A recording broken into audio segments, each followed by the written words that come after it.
talking about Brgglsmth, Kipling's story from Many Inventions. This is very much the hilarious drunkard one-night story where a Kipling character is on board a ship, meeting with the first mate. The first mate kind of having that, and they talk to the engineer. The engineer goes back down. There's a lot of singing, and it sounds like, oh, he's drinking with the fellow that he served under apprenticeship with. Never gets his name. But the guy is completely pissed. So he's like, okay, we're going to load them both up. You want to go home, and we need to get this drunkard off here. So we're going to put them in the dinghy, and they get a lascar, which I assume is a person of color, to come and row them home.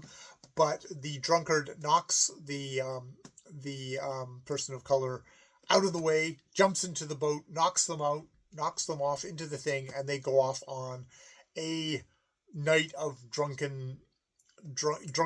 Well, drunkenness in the sense of just this guy who we learn is from Brgglsmth, which is a combination of Brookswold Green Hammersmith, which is where he's from.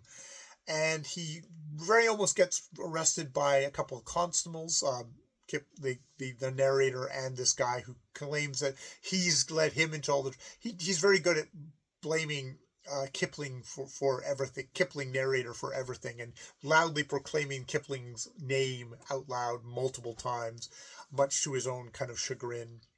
They get finally taken to a constable that's like, okay, yeah, I know this. I know Kipling narrator. He's fine. It's this guy. They tie him into an ambulance, which is basically seems like a cart, which you can then use to take him to a hospital.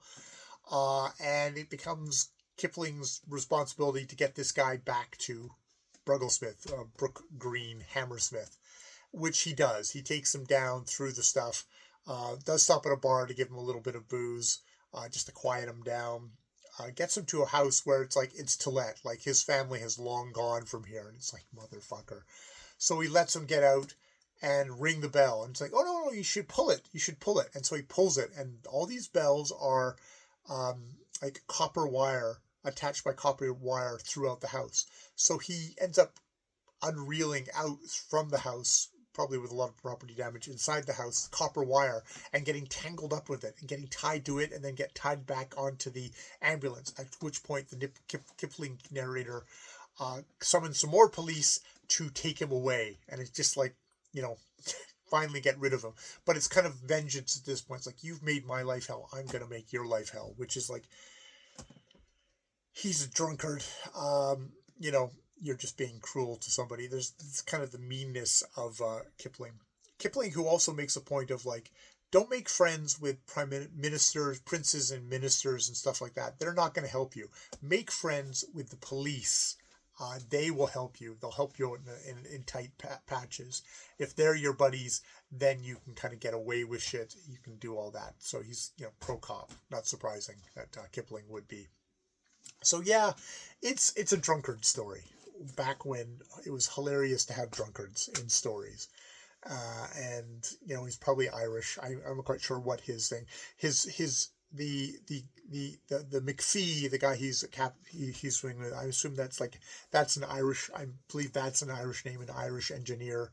So I'm going to assume that this guy who's also got putting on dialects, although it could be just a northerner dialect for this guy.